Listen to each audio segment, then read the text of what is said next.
También como parte de la glosa al sexto informe de gobierno, la Comisión de Desarrollo y Bienestar Social del Senado de la República citó a comparecer al titular de la Secretaría de Desarrollo Social, Eviel Pérez Magaña, quien se refirió a los avances en materia de reducción de la pobreza en situación de pobreza extrema. Vamos a ver la siguiente información.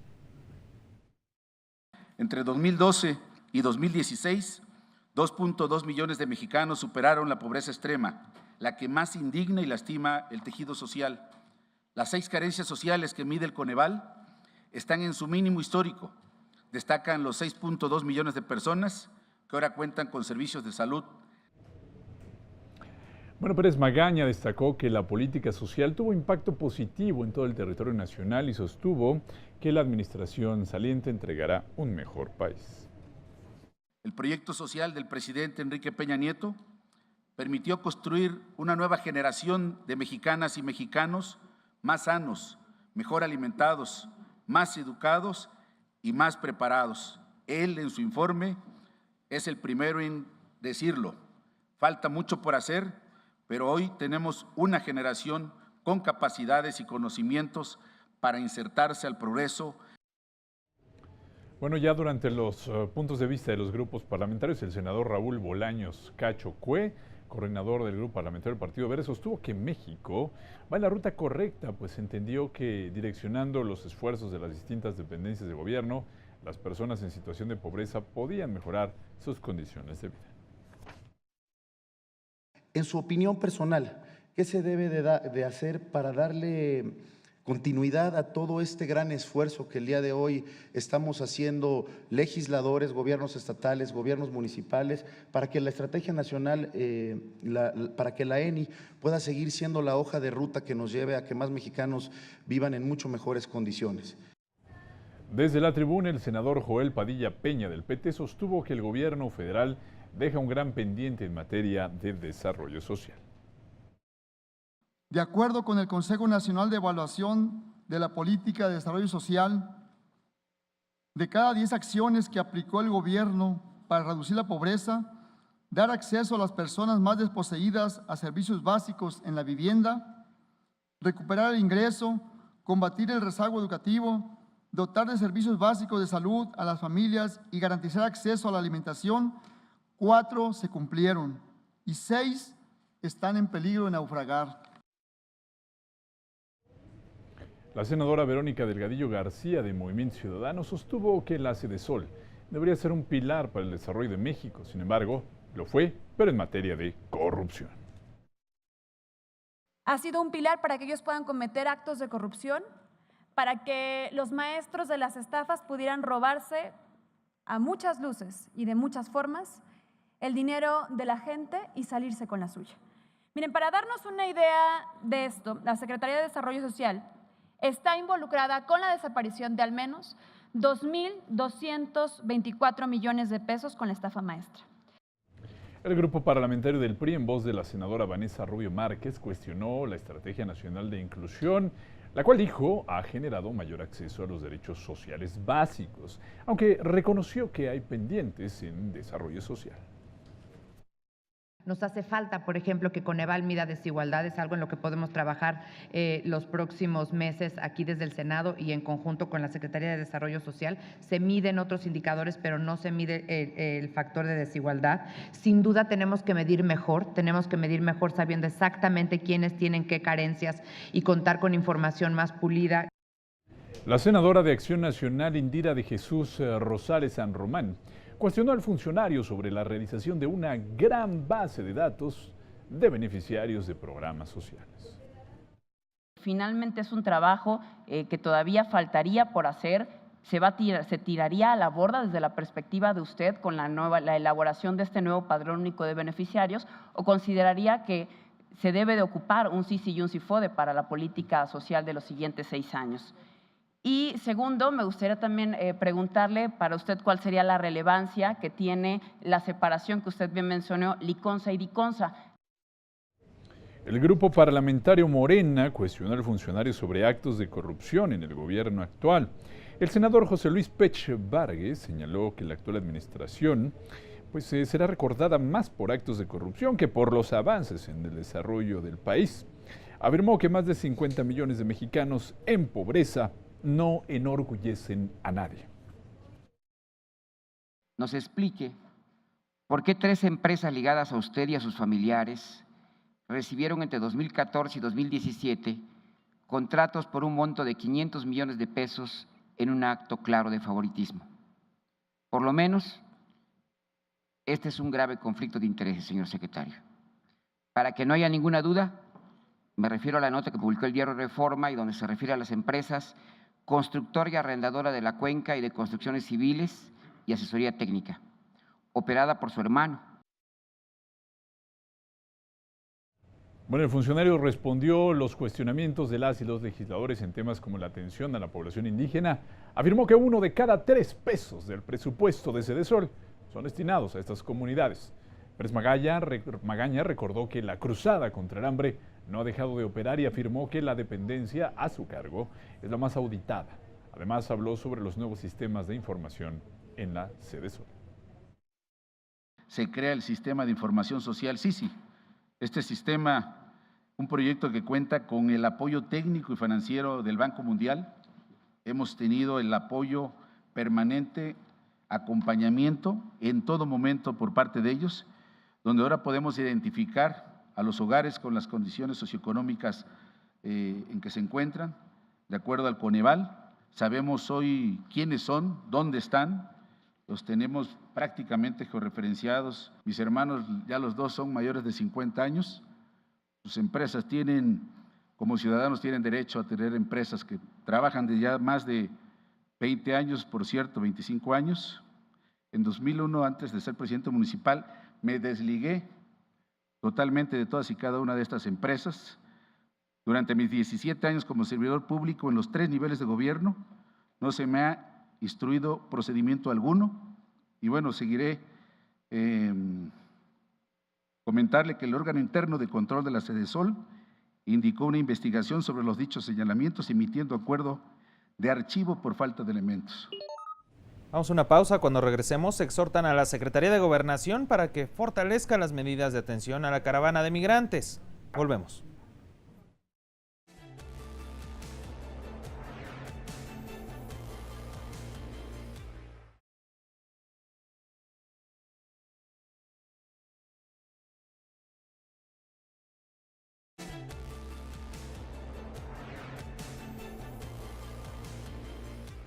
Estamos de regreso con todos ustedes en este resumen semanal. Vamos con información de la Cámara Alta. En el Senado de la República se analizó un acuerdo de la Junta de Coordinación Política en relación a la caravana de migrantes centroamericanos que intentan llegar a Estados Unidos atravesando nuestro país. En los resolutivos se hace un exhorto a la Secretaría de Gobernación para que en coordinación con el Instituto Nacional de Migración y en pleno apego a las medidas cautelares emitidas por la Comisión Nacional de los Derechos Humanos, informe y fortalezca las medidas de atención a la caravana de migrantes que se encuentran en territorio nacional, garantizando en todo momento el respeto a sus derechos humanos, particularmente a los más vulnerables, es decir, adultos mayores, mujeres, niñas, niños y adolescentes. Los grupos parlamentarios fijaron su postura frente al tema de la caravana migrante y su paso por México. Vamos a ver. Sabemos todos lo que pasa con los migrantes. Ahí están la matanza en San Fernando, ahí están las cientos de denuncias de mujeres centroamericanas que ya en Chiapas han vivido experiencias de violencia sexual. Hay cualquier cantidad de caravanas de madres centroamericanas que vienen buscando a sus hijos desaparecidos. Por eso es momento para la solidaridad. Sin ninguna certidumbre de lo que les depara el destino, solamente cegados por el dolor, la frustración y la búsqueda de mejores oportunidades. Está claro, pues, que esto no es un día de campo, es una realidad que se está viviendo en nuestro país. El éxodo de la desigualdad en Centroamérica y en toda América Latina. No debemos de caer en la tentación de los Estados Unidos de Norteamérica. No debe de cederse a las presiones. Debe haber una posición firme de respeto a los derechos humanos. Debe de haber una posición firme de atención inmediata a todas las medidas precautorias, a todas las medidas de prevención. Si bien esta es una situación compleja para México, quien ha sido promotor de una política migratoria segura, regular y ordenada, estoy convencida que México debe seguir en este papel de contribuir con los extranjeros que pretendan ingresar a nuestro país de manera legal y se les dé un trato digno. La migración no se da por deseo o voluntad propia, sino porque las condiciones económicas, políticas y sociales orillan a las familias centroamericanas a dejarlo todo. Hoy vivimos el fracaso del modelo neoliberal, pues ante el saqueo de los países en vías de desarrollo, sus habitantes viven en condiciones de marginación. Más de 7,000 personas que enfrentaban la violencia, la desigualdad, la impunidad, la corrupción, la falta de oportunidades, que vivían en un país que les arrebataba sus sueños, tuvieron que salir en búsqueda de una vida digna. Ser migrante implica, por antonomasia, estar en una situación de vulnerabilidad, exposición a los tratantes de personas, a los criminales, al calor, al frío, al hambre, a los riesgos físicos y emocionales del camino. Lo primero a lo que se debe hacer acreedor los migrantes en busca de asilo, refugio o tránsito es al respeto irrestricto de sus derechos humanos. La Constitución, los tratados internacionales y las leyes mexicanas protegen los derechos humanos de los migrantes centroamericanos y prohíben su criminalización. Por ello reprobamos la respuesta del gobierno que ha decidido enviar a la Policía Federal y lanzar gases lacrimógenos a las personas que integraban la caravana. Creemos que uno de los ejes de acción más importantes es atender las causas que originan la migración. Por eso creemos que debemos impulsar el desarrollo en la región y el bienestar de las familias e incentivar a las personas a permanecer en sus comunidades de origen. Aprobado por el Pleno del Senado de la República, este acuerdo respalda los esfuerzos de la Comisión Económica para América Latina y el Caribe de las Naciones Unidas, presentados en Tegucigalpa el pasado 16 de octubre, para formular una nueva estrategia de desarrollo y política migratoria en la región, privilegiando atender las causas de fondo de la migración. También en la Cámara de Diputados se presentó un acuerdo de la Junta de Coordinación Política, esto con el objetivo de manifestar el respeto a los derechos humanos de las personas en movilidad y exhortar a las autoridades competentes a poner en marcha un plan de emergencia, esto para atender a la caravana migrante durante toda su ruta. Los diferentes grupos parlamentarios refrendaron el compromiso de garantizar los derechos humanos sin discusiones y se pronunciaron por garantizar el estado físico y de salud de las personas que forman parte de esta caravana. Es indispensable encontrar de manera coordinada una solución entre las autoridades nacionales y las competentes de los gobiernos de Honduras, Guatemala y El Salvador. Que la condición de migrante no le resta valía a ningún ser humano.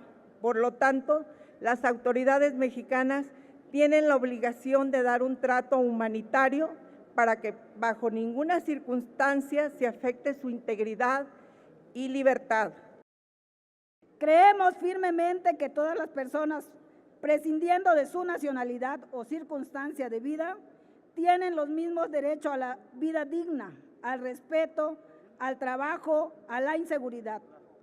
Y tenemos sobre todo que es responsabilidad urgente del gobierno mexicano tomar las medidas necesarias para asegurarles protección y acompañamiento a todas y todos los migrantes centroamericanos. Para exigir hay que poner el ejemplo, ya que más de 12 millones de mexicanos transitan de México hacia nuestra frontera norte para buscar una mejor calidad de vida en los Estados Unidos y Canadá. Y nosotros hemos exigido que se respeten los derechos humanos, los derechos civiles de nuestros paisanos en otros países. Este acuerdo también solicita a las autoridades correspondientes brindar atención especial a los grupos vulnerables, atención médica, así como otorgar la información necesaria para atender las peticiones de refugio que presenten las personas en movilidad. Por ello, el respeto de los derechos humanos y su seguridad constituye una prioridad como una política nacional.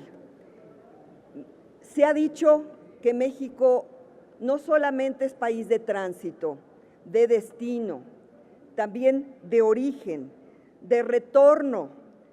Las aportaciones que han hecho a nuestra nación al interior de nuestro país son innegables y de gran valor. México debe de admitir en franco respeto a los derechos humanos a quien sí se lo solicite. Como promotor del Pacto Mundial para una Migración Segura, Ordenada y Regular, es el momento de pasar a las acciones. Es momento que México demuestre que la responsabilidad que tienen los gobiernos de los países de ver por una migración que ésta debe de cumplir y que se debe lograr. Las soluciones se deben de abordar desde las causas estructurales de la migración forzada e irregular desde Centroamérica y que son la pobreza, la violencia de las maras y la falta de oportunidades económicas y educativas. El endurecimiento de las medidas de control provocan que se empleen nuevas rutas peligrosas, en muchos casos el retorno forzoso a sus países de origen. Este punto de acuerdo también solicita al Ejecutivo Federal a convocar a una reunión de la Conferencia Regional sobre Migración para atender este tema y se autoriza la conformación de un grupo plural de diputadas y diputados para que se trasladen a los estados donde se moviliza esta caravana en busca de coadyuvar con las autoridades en la atención de las personas migrantes.